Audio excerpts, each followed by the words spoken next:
일제시대 별난사, 수건세장으로 일어난 묻지마 살인사건, 이판능 사건.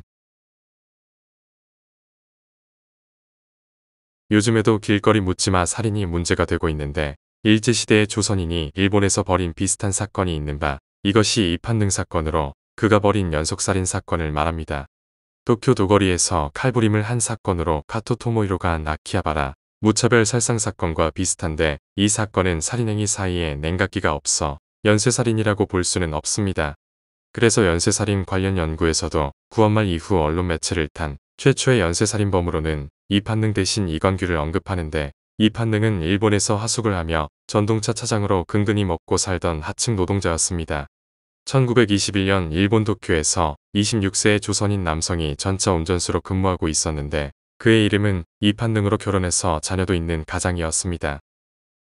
그는 일자리를 구하기 위해 조선에서 일본으로 건너온 수많은 조선인 노동자 중 한 사람이었는데 운 좋게 도쿄 전기국 소속의 전차 운전수가 될 수 있었지만 처자식을 먹여 살리기에는 수입이 변변치 않았습니다.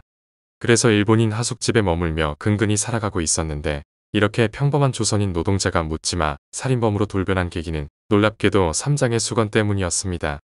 당시 수건은 지금과는 달리 귀한 물건이었는데 방에 두었던 수건이 3장이나 사라지자 이판능이 같은 하숙집에 살았던 한 일본인을 의심했고 그로 인해 다툼이 벌어졌던 것입니다.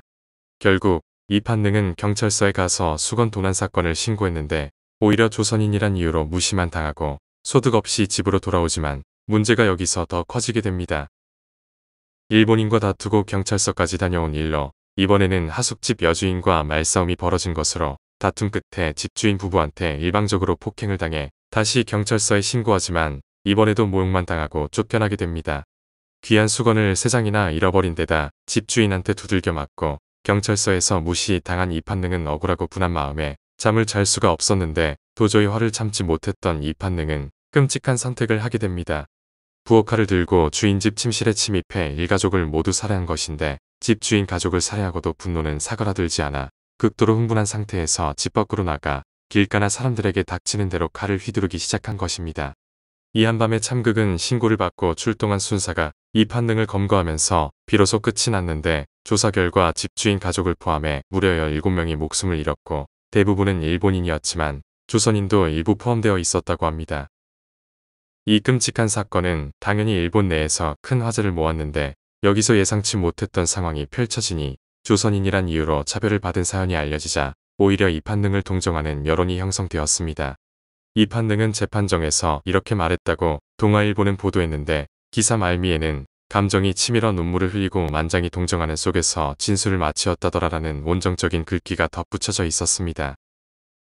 수건 3개를 훔쳐갔기에 도로 달라 했더니 대래 저를 구타하고 그처까지 저를 때렸는데 이 말을 경찰서에 고소해봐야 저는 조선 사람인고로 돌아보지도 아니하니 이와 같이 불공평한 경찰에 고소한 데야 쓸데없겠으니 드디어 죽일 마음을 내었습니다.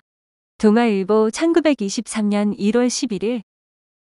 이판능은 혹심한 차별을 경험하던 조선인들 사이에서 동정을 얻고 있었는데 살인을 옹호할 수는 없지만 그가 정신줄을 놓게 만든 상황에 대해서는 공감했다고 할 수 있을 것입니다.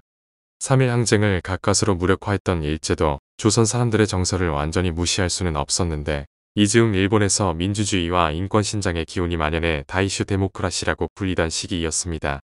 이런 여건 속에서 일본은 이판능 사건에 전향적인 태도를 취하는데 변호인들은 이판능이 정신착란 상태에서 범죄를 벌였기에 무죄로 봐야 한다는 변론을 펼쳤고 재판부는 도쿄제국대학 의사들에게 정신감정을 의뢰합니다. 의사들의 의견은 대체로 지각이 완전히 없었던 것은 아니나 범행 당시 정신착란 상태에 이르기는 했다는 쪽으로 모아져 1심에서는 무기징역이 선고되었지만 2심 재판부는 징역 7년 6개월이라는 파격적인 판결을 내렸습니다. 희생자 중에는 일본인뿐만 아니라 조선인도 끼어 있었고 1심에서는 무기징역을 선고받았고 2심에서는 징역 7년 6개월로 감형받았는데 감형받은 이유는 정신질환 때문이었습니다. 사건을 맡은 변호사가 당시 일본에서는 최초로 정신병을 감형 사유로 내세웠다는데 조선인들도 이 사건에 많은 관심을 가져 방청석이 미어터질 정도였습니다. 당시 일본인들의 차별적인 태도에 많은 분노를 느끼고 있었기 때문에 이판능의 범행 동기에는 공감하는 사람이 적지 않았다고 하며 조선에서도 조선일보 등이 대서특필에 해당 사건을 크게 다뤘습니다. 상당히 동정적인 분위기라 압력이 느껴질 정도였다고 하지만 당시 일본에서는 소수의 하류계층에 불과했던 것이 조선인이라 이들의 압력으로 판결이 영향을 받았을 가능성은 거의 없습니다.